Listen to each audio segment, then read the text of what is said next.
ആഫ്രിക്കയിലെ ടാൻസാനിയയിൽ സ്ഥിതി ചെയ്യുന്ന ലേക്ക് നാട്രോൺ ഒരു സാധാരണ തടാകമല്ല. ഇത് ജീവികളെ കല്ലാക്കുന്ന തടാകമാണ്. ഈ തടാകത്തിന്റെ pH മൂല്യം 10.5 മുതൽ 12 വരെയാണ്. ഇതിലെ വെള്ളത്തിന്റെ താപനില 60°C വരെ എത്തും.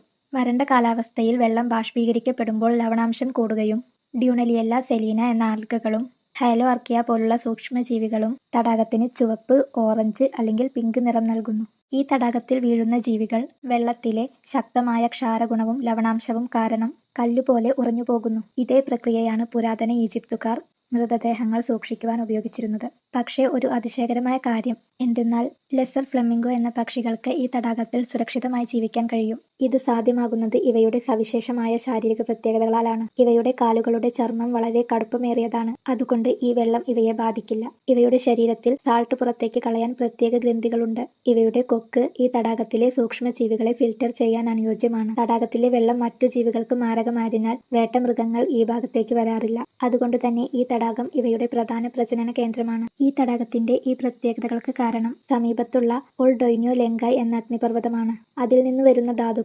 മഴവെള്ളത്തിലൂടെ തടാകത്തിലെത്തുകയും ബാഷ്പീകരണം വഴി അവിടെ അടിഞ്ഞുകൂടുകയും ചെയ്യുന്നു. ചുരുക്കി പറഞ്ഞാൽ ചിലർക്കിത് മരണക്കെണിയാകുമ്പോൾ മറ്റു ചിലർക്കിത് സ്വർഗമാകുന്നു.